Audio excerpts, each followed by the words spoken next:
Eh ben, je m'appelle Tristan et je suis un artiste sous le nom de Fyrs, F-Y-R-S.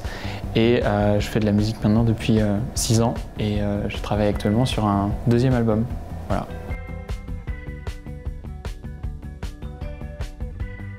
Je dirais que c'est une musique qui est pop, avec un peu de folk et qui est inspirée de l'Angleterre. Et donc pop-folk anglaise, je dirais.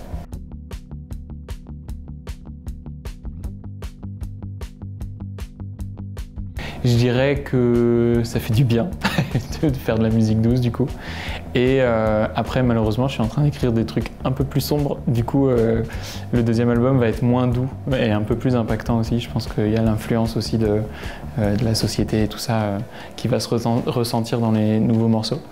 Mais oui, je pense qu'il y a l'envie de faire l'inverse et un besoin même d'aller se retrouver dans ça. Réadoucir un peu le monde quoi.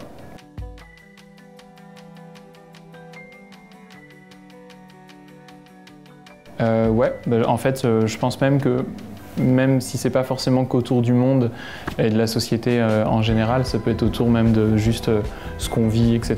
et moi ce que je vais vivre dans mes expériences. Et donc un peu dans tout ce qui va découler de ma vie et des étapes, deuil, trucs, etc. dans ce sens-là. Et ça va m'influencer en fait au fur et à mesure. Je pense que l'album par exemple était beaucoup plus lumineux parce qu'il y avait ça arrivait à un moment où le deuil était passé, etc. Là où l'EP est vraiment en plein dedans, dans cette période-là. Et là, je dirais que l'album à venir va retourner vers quelque chose d'un peu plus sombre, de par plein d'expériences un peu plus sombres aussi.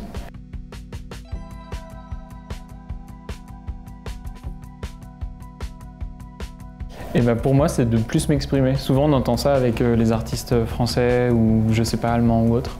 Et en fait, moi j'ai ce ressenti qui est plus de...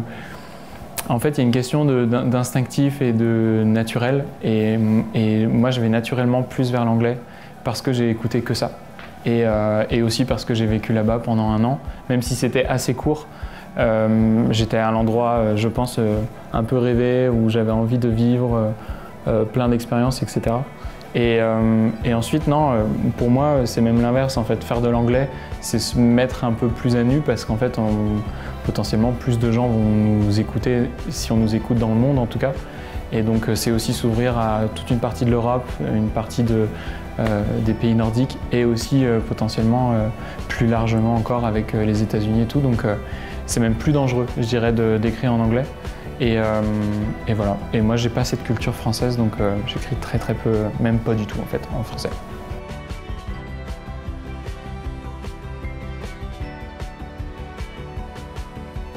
Alors moi, c'est vraiment toute la musique un peu anglaise des années 2009, 2008, même un petit peu avant, je pense, jusqu'à un peu aujourd'hui. Et toute cette musique qu'on appelle indé, et donc indie en anglais. Et ouais, en fait, c'est toute cette culture-là. Donc il y a les Tudor Cinema Club, Falls, toute cette période. En fait, des groupes qui écoutaient plein de choses d'avant, de ce même style, et qui ont été influencés, etc. C'est un cycle un peu qui perdure. Et donc, ouais, moi j'ai plein de groupes. Algie aussi, Algie, je sais pas si on le dit comme ça, mais voilà. Et ouais, toute cette musique hyper indé.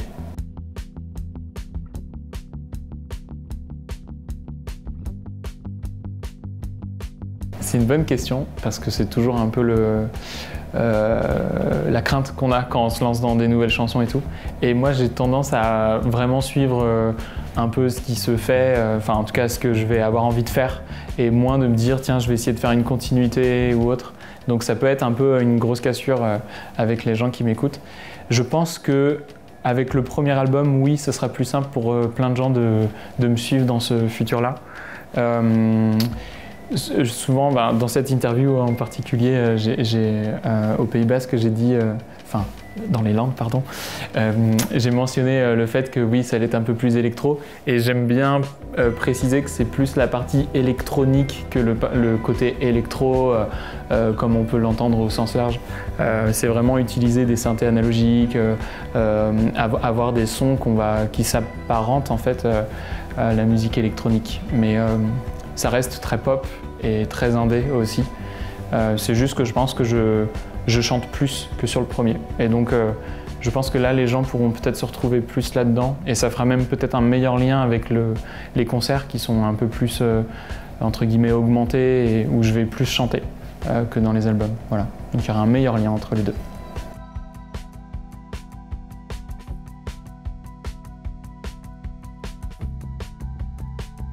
Je pense que dans cet album-là, je vais être beaucoup plus en introspection. Je vais être vraiment...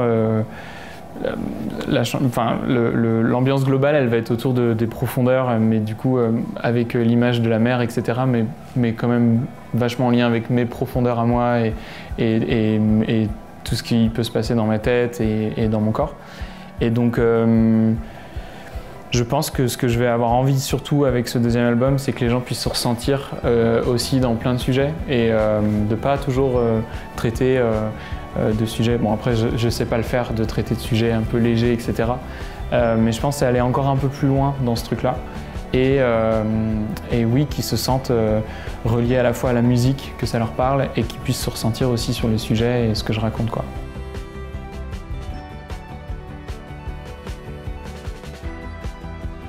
Je suis arrivé au KM, enfin à La Roche, on dirait que je vis là. Je suis arrivé à La Roche-sur-Yon il y a 2 ans, 1 an et demi, 2 ans. Et je venais de Nantes et j'étais accompagné par plein de salles, par le VIP par exemple à Saint-Nazaire, par Stéréolux aussi à Nantes qui sont des SMAC, donc comme le KM. Et donc quand je suis arrivé ici, j'avais déjà joué au Fusion. Donc je connaissais un petit peu une partie de l'équipe parce que j'avais joué là-bas 2 fois. Et en fait, le KM a joué en fait un peu le même rôle que les autres salles qui m'ont accompagné.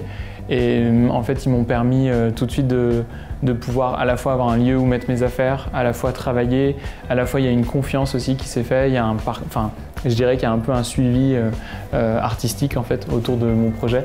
Et donc il y a eu des concerts qui m'ont été proposés presque chaque année pour pouvoir défendre aussi ma musique avant des artistes comme par exemple Isaac Delusion il y a quelques mois.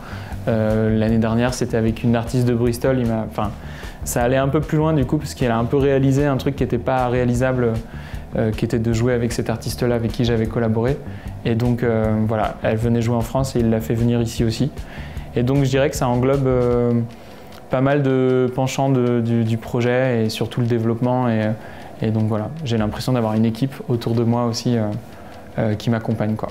C'était Fears pour #info. À bientôt.